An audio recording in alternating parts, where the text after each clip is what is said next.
روز بخیر بینندگان مهربان، امروز پنجشنبه 24 آگوست است و برنامه خبری و تحلیل رادیو آزادی تقدیم شما می شود. نخست توجه کنید به نامگوی موضوعها. گروه واگنر مرگ یوگنی پریگوژین را تصدیق کرد، ولی منبع‌های رسمی تا هنوز درباره قربانی‌های سقوط هواپیمای خصوصی در ولایت تور معلومات ندادند. خلاصه موسمی نشست‌های خبری، پیشرفت نسبی در پس منظر عادت‌های پیشین و هم شکایت خبرنگاران از همکسبان خود. خسته با جای اون که سوال کرد، اما وقتی دیگر را گرفتن، مثل تعریف و توصیف که شما یک تا اینه، مثل شما دیگر نیسته. و استاره فوتبال جهانی، کریستیانو رونالدو که فعلا در باشگاه نصر عربستان سعودی بازی میکند، برای شرکت در لیگ قهرمان‌های آسیا و دوشنبه میآید. در ولایت تور روسیه تحقیق سقوط هواپیمای خصوصی گروه واگنر که هنگام پرواز در خط سری مسکو سنت پترزبورگ سرنگون شد ادامه دارد. کسی از مسافران و اعضای اکیپاژ هواپیمای امبرایر 600 استحصال برزیلیا زنده نمانده است. آگنتی نظیر بخطری پروازهای روسیه روساویاتسیا ابراز داشته است که در روی خط مسافران هواپیمای سرنگون شده نام‌های رئیس گروه زرخرد واگنر یوگنی پریگوژین و معاون او دیمیتری اوتکین هم ثبت شده است. خدمات ایالت‌های اضطراری روسیه به خبرگزاری دولتی ریا نووستی اطلاع داد که در مکان سقوط هواپیما 8 جسد یافت شد، ولی نام‌های آنها را آشکار نکرد. کرمل و وزارت مدافع روسیه هم تا کنون حادثه را توضیح نداده هویت جسدها را آشکار نکرده است. ولی کانال تلگرام که زیر نظارت گروه واگنر می باشد مرگ پریگوژین را تصدیق نموده است.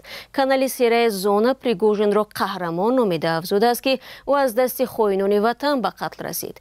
در یک گزارش دیگرش همین کانال نوشته است که پریگوژین در هواپیمای دیگری گروه واگنر بود و این هواپیما در ولایت مسکو به زمین نشسته است. خاطر نشان میکنم که این معلومات را تا حال یگان منبع دیگر تصدیق نکرده است. پریگوژین 2 ماه پیش مقابل فرماندهی بلندرتبه نظامی اسیانی کوتاه مدتی برداشته، سپس بر پایه سازش با کرمل موافقت کرده بود که همراه با زرخریدانش به بلاروس هجرت کند. چند روز پیش در یک نوار ویدیویی گفته بود که به قاره افریقا رفته آنجا برای آزادی افریقایی ها مبارزه خواهد برد. خب ببینیم که یوگنی پریگوژین کی بود و تا کجا رسید. از زندان شوروی تا رهبری یک ارتش خصوصی، یوگنی پریگوژین 62 ساله تا رسیدن به اینجا راهی دراز اما حیرت آور را پیموده است. ما در اینجا میمانیم، شهری راستاو را محاصره نموده به سوی مسکو میرویم. او را همچون یک شخصی بی‌رحم و سنگدل میشناختند. بعد از فروپاشی کمونیسم و آغاز همکاری با یک شرکتی که برای کرمل غذا میرساند ثروتمند شد و با لقب آشپز پوتین مشهور گشت. اما بعد سرزدن اختلاف بین او و چندی از مقامداران حکومت پوتین، پریگوژین را خائن خواندند. آنهایی که دیده و دانسته راه خیانت را انتخاب کردند، شورش مسلحانه آماده نمودند، راه شانتاژ و اصولهای تروریستی را پیش گرفتند، ناگزیر جزا خواهند گرفت. هنوز در 20 سالگی برای دزدی و قاچاق نابالغان 9 سال زندانی شد. پس از رهایی در سال 1990 دکانی هات‌داگ گشاد و به صاحبکاری رو آورد. این آغاز کاری او در راه تجارتی بزرگ بود. دیرتر طربخانه‌های با شکوه او به مکان راحت سیاستمداران و سرآمدان تاثیرگذار روسیه و رهبران گروه‌های جنایی تبدیل یافت. ولادیمیر پوتین پرزیدنت روسیه همراه با چندین رهبری کشورهای جهان بارها مهمان پریگوژین شده است. در نهایت او به کرمل راه یافت و آشپزهایش ارتش روسیه را با غذا تامین می‌کردند. و یک صاحبکار معمولی دوران ولادیمیر پوتین است. وی هم مثل دیگران یک اولیگارخ است، زیرا ثروت را طریق رابطه‌هایش با حکومت و شهرنامه‌های دولتی به دست آورد. او از داخلی همین سیستم برآمده است. به زودی فعالیت او از تجارت فراتر رفت. سال 2018 پریگوژین را به مداخله در انتخابات پرزیدنتی ایالات متحده آمریکا گناهکار کردند. 5 سال پیش او آژانسی تحقیقاتی اینترنتی معروف با نام فابریکه ترول‌های روسیه را تأسیس داد که کارمندانش طریق صفحه‌های قلبکی در شبکه‌های اجتماعی سیاست روسیه را تبلیغ کرده بر رقیبان مسکو حمله و خبرهای بردروغ پهن می‌کردند. سال 2015 وقتی روسیه به جنگ سوریه دخالت کرد، پریگوژین گروه زرخریدان واگنر را تأسیس داد. مزدوران مسلحی آن در تمام آفریقا جایگیر کرده شده در نبردهای سودان تا آفریقای مرکزی دخالت کردند. یک هدف آنها گرفتن فایده از استخراج طلا و معدن‌های دیگر این منطقه بوده است. گزارش‌ها درباره جنایت‌های وحشیانه زرخریدان واگنر در آفریقا، سوریه و هم بیرحمی‌های این گروه در زد و خوردهای اوکراین زیاد است. بعد آغاز جنگ روسیه در اوکراین، واگنر با جلب زندانیان وارد کارزار شد. یوگنی پریگوژین، جانبدار سرسخت این جنگ، با وزیر دفاع روسیه سرگئی شویگو و گنرال والری گراسیموف در اختلاف شد و به تنقید و تحقیر آنها سر کرد. به ما لوازمات جنگی نمی رسد. شویگو، گراسیموف، کجا است وسایل جنگی؟ اینها بچه‌های واگنر هستند که امروز کشته شدند. خون آنها هنوز تازه است. کشاکش با شویگو و گراسیموف در نهایت با آشوب نافرجام پریگوژین پایان یافت. 23 ایون مزدوران این گروه برای چند ساعت شهر رستوف لب دون را اشغال کرده به طرف مسکو روانه شدند. روسیه در راستای جنگ شهروندی قرار گرفت، ولی به زودی پریگوژین راضی شد از راهش برگردد. سببش معلوم نیست. او با نیروهایش به بلاروس رفت. یک ماه بعد پریگوژین در نشست روسیه و آفریقا در سنت پترزبورگ شرکت کرد. روز 21 آگوست او اولین بار بعد آشوب مسلحانه در نوار سخنرانی کرد. چفکا واگنر فعالیت اکتشاف جستجویی می‌گذراند. روسیه را در جهان باز هم بزرگتر و آفریقا را آزادتر می‌کند. در نوار اشاره می‌شد که گویا او در آفریقا است، اما این خبر تصدیق نشد و شبهه و تخمین‌ها درباره مکان بود و باش پریگوژین بیشتر گشت. 2 روز پس این تصویرها رسانه‌ای شدند که دیده می شود هواپیمای در روسیه سقوط می کند. ظاهراً با همین کاریری آلوده با خون آشپز پوتین به آخر رسید.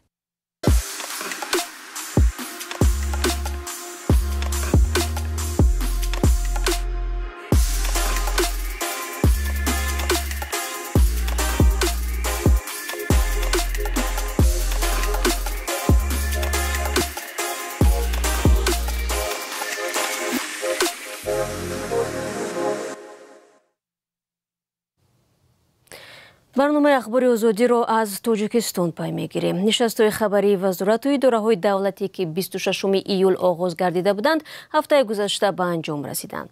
بعضی خبرنگاران میگویند نظر به یک سال قبل پیشروی‌های در شیوه برگزاری نشست‌ها به نظر می‌رسید، ولی در مقایسه با 10 سال پیش همان محدودیت‌های زیادی را دیدن ممکن بود. برای صوفی و علیشیر ظریفی که به واسطه در اکثر نشست‌های مطبوعاتی شرکت داشتند، این گزارش را تهیه نمودند. کمی پیشرفت در پسمانظر عادت‌های پیشینه. اکثر خبرنگارانی که در موسم نو نشست‌های مطبوعاتی نهادهای دولتی شرکت کردند، بعضی دیگرگونی‌ها را به مشاهده گرفتند. نشست‌های امساله در مقایسه با نشست‌های 6 ماه پیش و 1 سال پیشتر نسبتاً بهتر بود. از کدام جهت؟ یکم معلوم بود که یکم اینکه راهبرای اول شرکت میکردن، دوم اینکه معلوم بود که آنها آمادگی میدیدن، سوم اینکه هرچند که پاسخهای عمومی به سوالها بود ولی به هر صورت پاسخ بود، ولی در برابر این بودند نهادهایی که به سوالها خیلی عمومی و خیلی کوتاه پاسخ میدادند. مذهب جمعه خبرنگار آزیا پلوس میگوید چند نهاد کلیدی که در گذشته به سوالها پاسخ دقیق نمیدادند، این بار توانستند جوابهای روشن و مشخص دهند. دیده شد که مخصوصا در نشست دادستانی کل بسیار آزاد و بسیار مشخصاً به همه سوالات پاسخ پیشنهاد کرده شد. همچنین همین حالت در نشست سودی عالی هم دادگاه عالی هم بود که به همه سوالایی که پیشنهاد کرده شد پاسخ مشخص گرانده شد و به سوالهایی که جناب رئیس پاسخش روی دست نداشت که امور روی دست نداشت، حتما به کاتب مطبوعاتیش دستور میداد که معلومات مشخص پیشنهاد کنند. خبرنگاران حدس میزنند که تا اندازه بهتر شدن نشست‌های خبری به مراجعت جامعه ژورنالیستی تاجیکستان ربط دارد. پیش از آغاز موسم 6 سازمان روزنامه‌نگاری از دستگاه اجرایی پرزیدنت و دادستانی کل خواستند نظارت بر نشست‌ها را پرزور کنند، زیرا آنها نه تنها قالبی شدند بلکه ماهیت خود را نیز از دست دادند.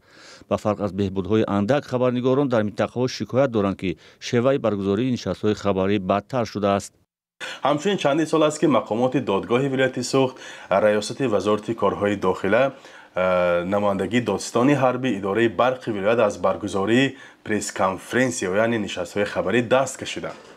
این نکته در نشست خبری رجب احمدزاده رئیس ولایت سوخت هم بررسی گردید و برگزار نکردن نشست‌های خبری را او تنقید کرد. احمدزاده به مسئولین اداره و کارخانه گفت که ولایت سوخت خیلی کلان است و فهمیدن مشکلات مردم توسط روزنامه‌نگاران به منفعت کار خواهد بود.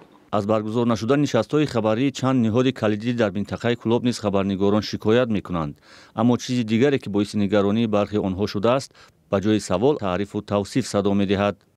ما عیبا در همکسبان میگیریم، با عزت نفسی مثال اونو نمیرسم، نامشون نمیگیریم.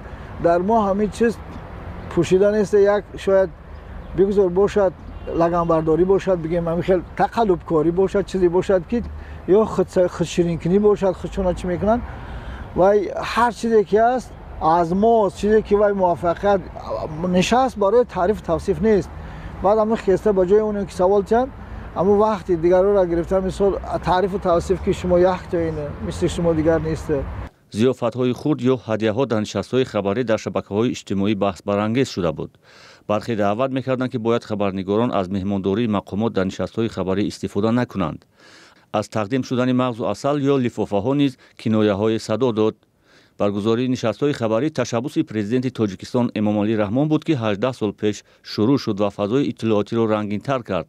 در آغاز وزارت و اداره‌ها هر 3 ماه نشست خبری برگزار می‌کردند. از سال 2011 نشست‌ها یک بار در نیم سال برگزار می‌شود.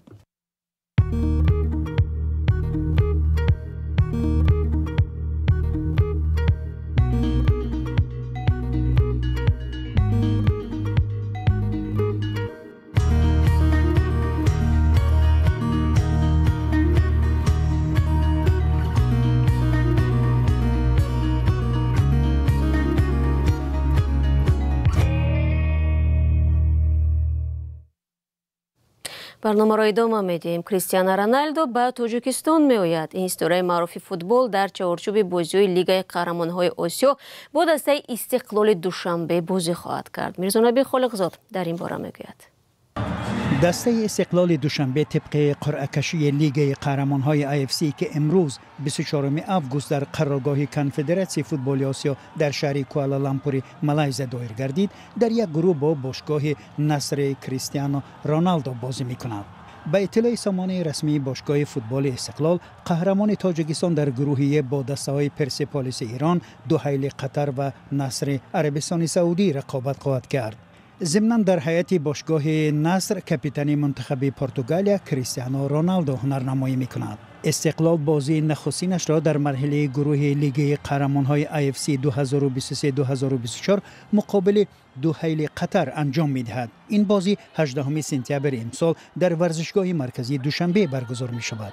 باید گفت از روی نتیجه گیری مرحله گروهی لیگ قهرمان‌های AFC 2023-2024 غالبان 5 گروه در یک منطقه اینچنین 3 دسته نشان دهنده‌هایشان خوبتر جایهای دومی گروه‌ها در یک منطقه در مجموع 16 دسته به 8 فینال راه پیدا می‌کنند.